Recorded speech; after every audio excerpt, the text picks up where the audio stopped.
Hey everyone, so I'm going to be previewing the Chiefs Broncos game tomorrow. A really quick turnaround this week as the Chiefs play on Thursday Night Football. So yeah, it's going to be a little bit earlier. Game preview usually come out on Saturday. The game's tomorrow, so I'm going to do the preview today. And we'll talk a little bit about how this game probably more, just like a lot of the Chiefs games have been these past few weeks, probably more hype in the offseason. Now these teams are performing pretty bad, so like the matchup is not as close as people have thought it was going to be. Maybe not as intriguing. The Thursday night football games this year, have been pretty bad. And continuing the streak from last year that's been ongoing.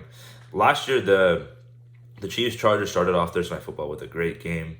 Year before, I know that was that. Yes, last year was the first year of Amazon Prime, and then the year before is the Chiefs Chargers again, another great game. I mean, the NFL loved putting Chiefs Chargers on Thursday Night Football. I don't know why that's not the trend this year, but I'm grateful for it because the Chiefs aren't fully healthy entering this week. They got lucky coming. They got lucky that this game is happening early in the season when they haven't gotten too many injuries. Obviously, we'll talk about the injuries in a second, but they're not too injured, but they're still injured enough that you're grateful for like a lesser opponent, and also it happens early in the season, so you don't have time for injuries to accumulate. And yeah, like I said, the Broncos are a much less challenging opponent than the Chargers. Hopefully, nothing weird happens tomorrow, which is about to happen now that I said it.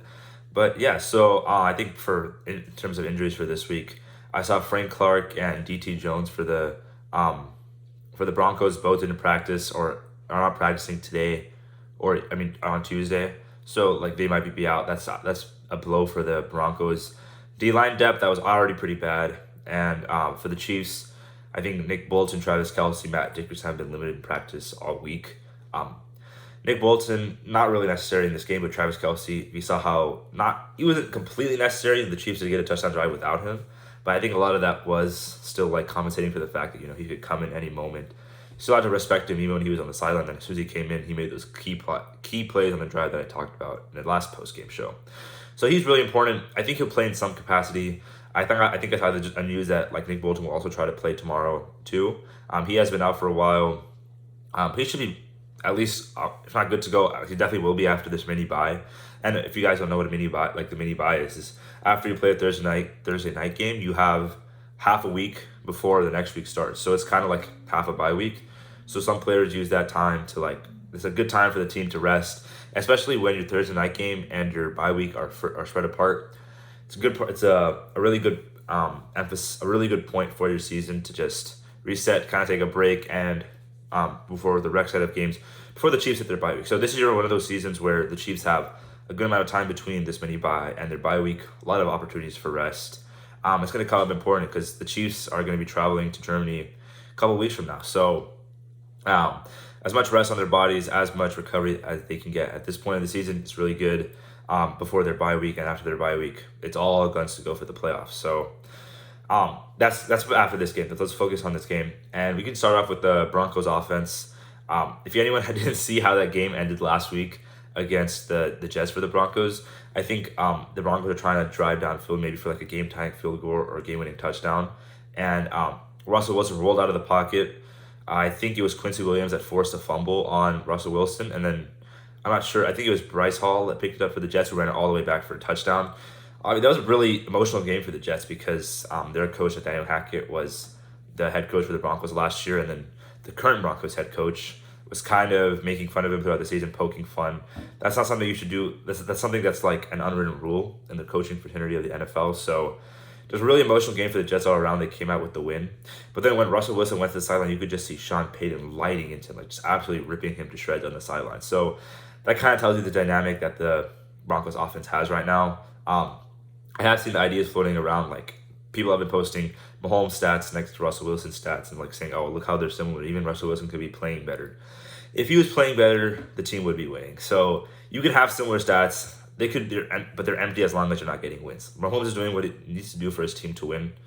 Russell Wilson isn't doing that. So, obviously, maybe the offense is. But Sean Payton is a really good head coach, or has been a really good head coach. They have enough weapons. Offensive line is kind of struggling, but I mean, the Broncos have the pieces to make their offense work, but it's not. And Russell Wilson is at blame for that. Sean Payton is, of course, to blame for that.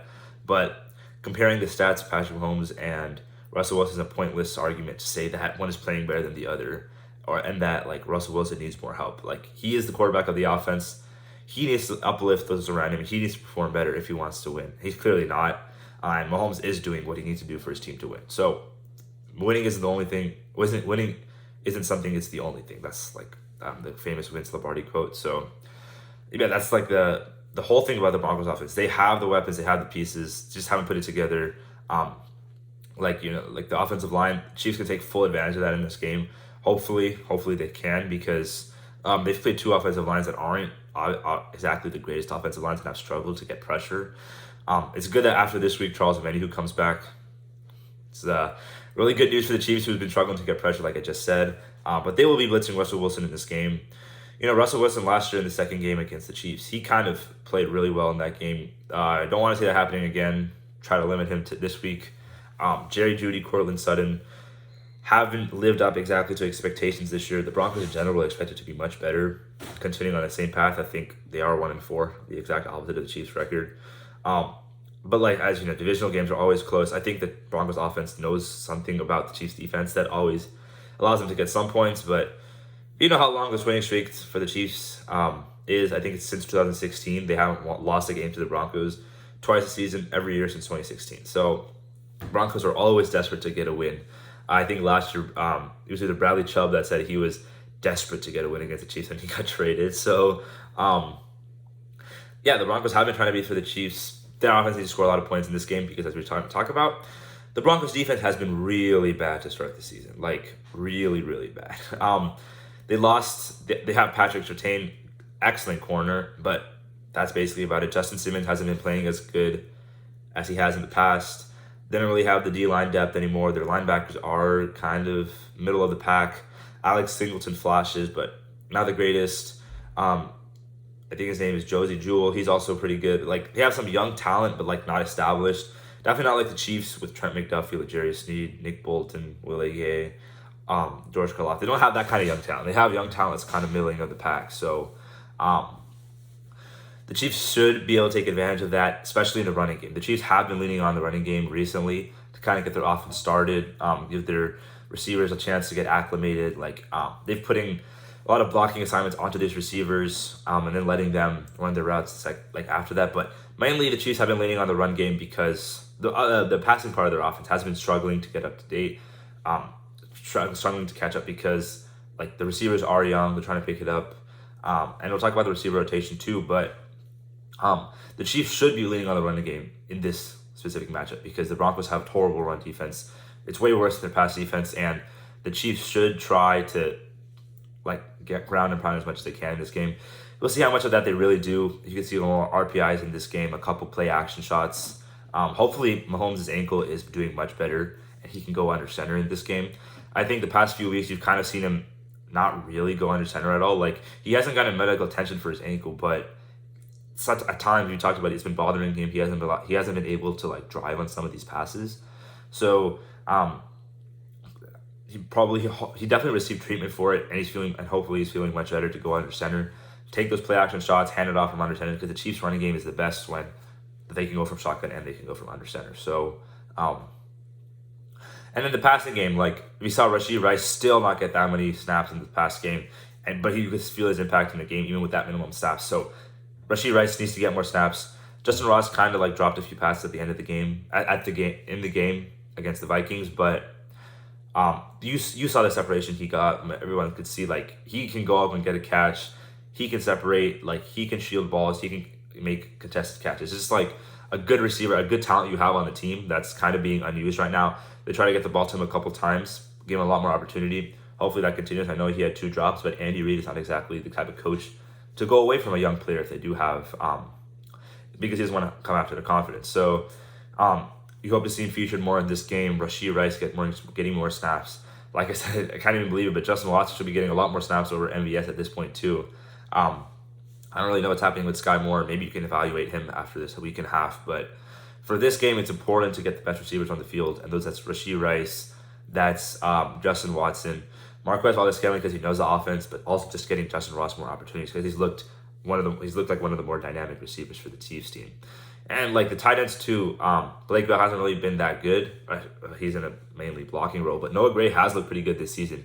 And if Travis Kelce is going to be limited in this game, that's another weapon the Chiefs would take advantage of. That they kind of didn't go to as much in the first game against the Lions when Travis Kelce wasn't there, but the Lions were more keyed in on stopping like any tight end. So um, hopefully this game, having Kelce back at least part of the game, takes some attention off Noah Gray, because Noah Gray has been pretty good for the past season, and he's an excellent weapon for Mahomes if Kelce is limited in this game.